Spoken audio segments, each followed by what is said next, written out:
Welcome one and all, I'm Alexis, aka The Soft Reader, and I'm here today to review a couple of the audiobook apps that I personally use.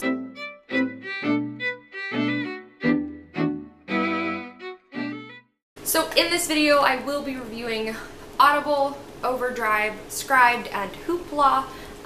Of course, those are all different audiobook sites, and I'm kind of just going to go over the individual pros and cons of each as they kind of compare to the other sites, and you'll see what I mean. The first two things I want to mention is that when I review the individual user interfaces of each one, I am reviewing the Android Google Play versions of the apps because I do have a Samsung phone. So there might be some slight variations between the Android and the iPhone. Some things that I might critique on, you might be like, oh, well, that's not how it is in my app. That's probably why. And the other thing is that I am reviewing on personal preference, because there are definitely going to be some things I talk about that just I don't or I do like via personal preferences. So the first one I'm going to be reviewing is Audible. And if you guys do not know, Audible is an Amazon-owned service. It is purely for audiobooks. You pay $14.99 a month and you get 1 credit, and you can use that credit towards any one audiobook. And that's how the base program works. There are several other perks included with membership, such as like an automatic 30% discount on any audiobook they have in their store. So obviously the biggest con right away with Amazon is that it's $14.99 a month. By far the most expensive of the ones I'm going to talk about today. And for $14.99 a month, you're really only getting 1 book a month. That can be any audiobook. You can put it towards an audiobook that's regularly $45 or one that's regularly $3. It doesn't matter, but you're still paying $14.99 a month for 1 audiobook, which can be kind of hard to swallow sometimes. But I will say that there are a lot of perks that go along with Audible, especially if you're someone who already uses Amazon, especially their Kindle service, which I will talk about in a second. The biggest pro for Audible for me is that they have the largest selection. If I can't find any other book on any other platform, I know for a fact it'll be on Audible. Audible has exclusive rights to a lot of audiobooks for very popular series. I know, for an example, the Throne of Glass series, you can only get them on Audible. There's a lot of other stuff that is Audible exclusives. Born a Crime by Trevor Noah, I know, is one I personally tried to find and found it was an Audible exclusive. So that is a perk of Audible, is that you literally can only get some of audiobooks from them. Another perk I'm going to mention is the one that's kind of related to if you're someone like me who does have an Amazon Kindle. It does sync up with your ebook. If you purchase an ebook and it has an accompanying audiobook, you can get the audiobook for like a super reduced price, and the two will sync up. So if you listen to some, it'll move you along in the Kindle, which is kind of nice if you're someone like me who sometimes will switch between reading a book and listening to it. So that is a perk with Audible. The other really nice perk with Audible is that they do have constant sales going on, and I will say that as Amazon in general. They always are running sales, and Audible's no exception. There have been several times in the past I've gotten like 4 or 5 really good audiobooks for like $20, which is pretty good considering audiobooks are pretty expensive. So that is another thing I will say, you know, for that $14.99 price, you are getting access to a lot of sales and exclusive content. The other thing I do want to mention about Audible is that they do have a really good UI. I find that their service is very user-friendly. It's very easy to look up what you're looking for. It's very easy to navigate the actual player UI. You know, I like that you can switch between per chapter, and you know, you can switch between the whole book, which is something I really like to do when I'm looking at time. I really like how at a quick glance you can see, you know, how long each chapter is when you look at like the sidebar menu. I will say it's not my favorite UI. I do think that they have a very clean and user-friendly UI. So the next service I'm going to talk about is Scribed. Scribed is the other one that I mentioned that you do have to pay for. Scribed is $8.99 US dollars. I am talking about US dollars here. But the really nice thing about Scribed is that you are paying $8.99 a month, but that $8.99 gives you unlimited access to anything on their service. You can listen to as many audiobooks as you want in that month. You can read as many of their ebooks as you want in that month, which is a really great price, especially if you're someone like me who can read 4 to 6 audiobooks a month, who also sometimes likes to pick out random ebooks and read. It's a really great service for that. I will also say Scribed does have a good selection, and I find with Scribed they are constantly updating their selection. Every time I feel like I go to search for something and they don't have it, if I wait just a little bit, a couple weeks, usually they'll have it. And that's happened to me several times. and it tells you the dates for when they're adding stuff, and it'll say like, you can access this after August 6th, which is really nice. I like that they're constantly updating the service. So Scribd, you don't need to have an account with anything else. It's not like Overdrive where you have to have a library card, or Audible, I think you do have to have an Amazon account, or you have to ultimately sign up with Amazon. Scribd is its own service. To sign up for it, you just have to sign up with Scribd, which I do really like for people who don't kind of want to get involved with all these other things or don't have access to a library and have a library card. I will say another con for me with Scribd is that I do not like their UI at all as far as the player goes. I think their general UI is really good. It's easy to search for stuff. It's easy to categorize stuff in your own personal saved file. Their player UI is really weak for me.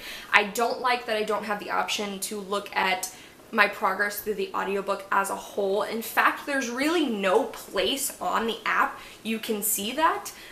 You kind of just get a generalized, you have 4 hours to go. That's only on the home screen. Even in the saved page where it shows you like what you have saved, it still just shows you a bar, and it's how colored how far you are. So I really don't like that because I'm the kind of person who likes to see my overall progress, not chapter by chapter.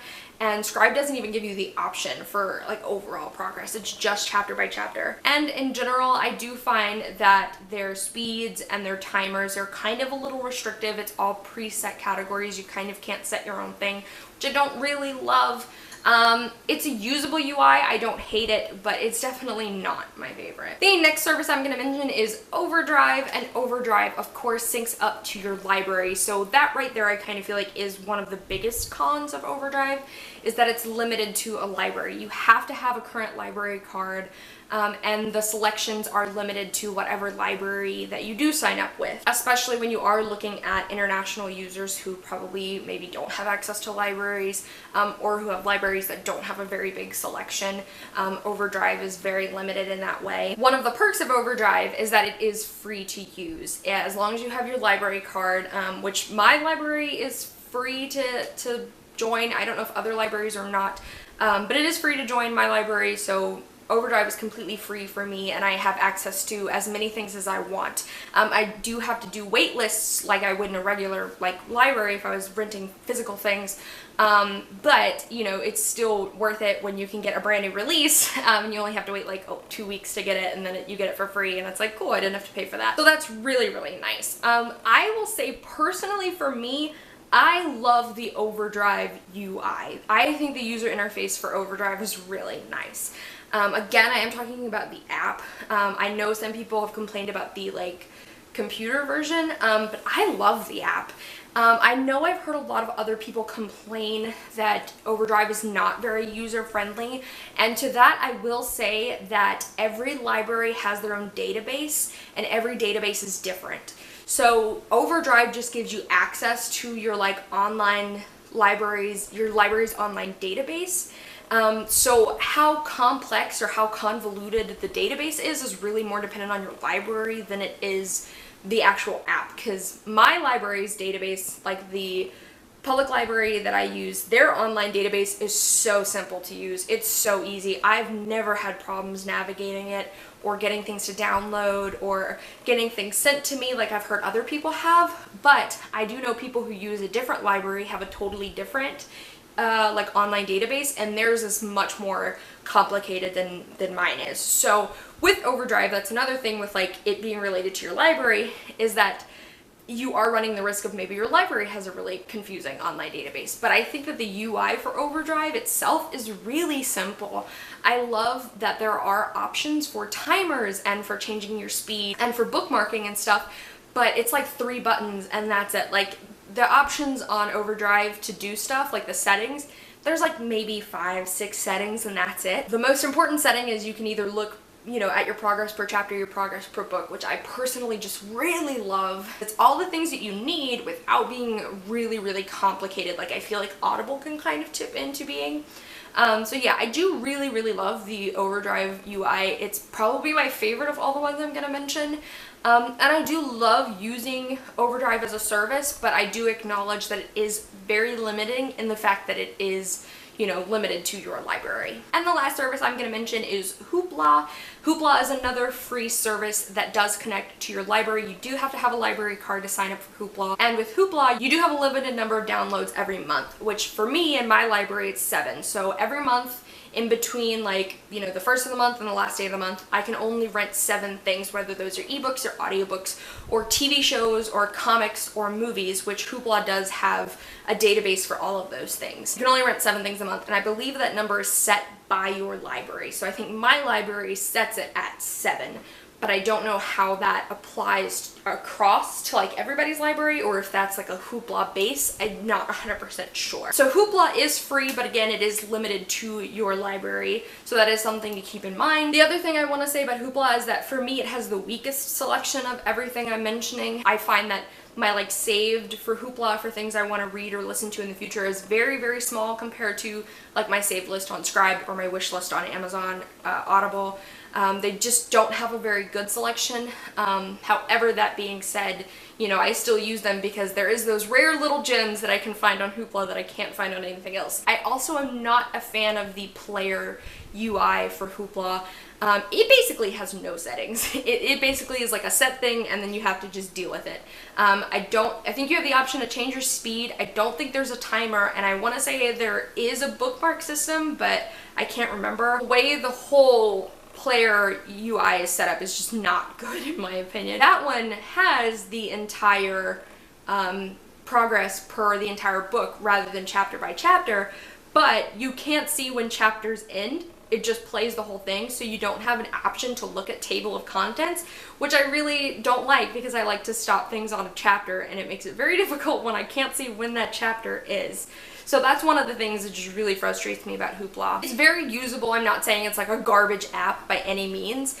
I would just say that personally for me it's the weakest of the 4. And saying all that, I think I would say that Scribd has become my favorite of the 4.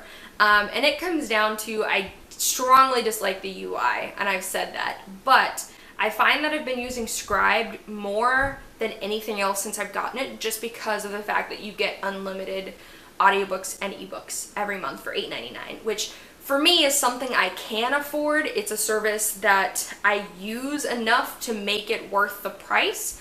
So if you are somebody who listens to a lot of audiobooks every month, if you're someone who does like to read a lot of ebooks every month, I would really, really recommend Scribd. It's become my favorite over the last 4 months that I've been using it, so I will say that for Scribd.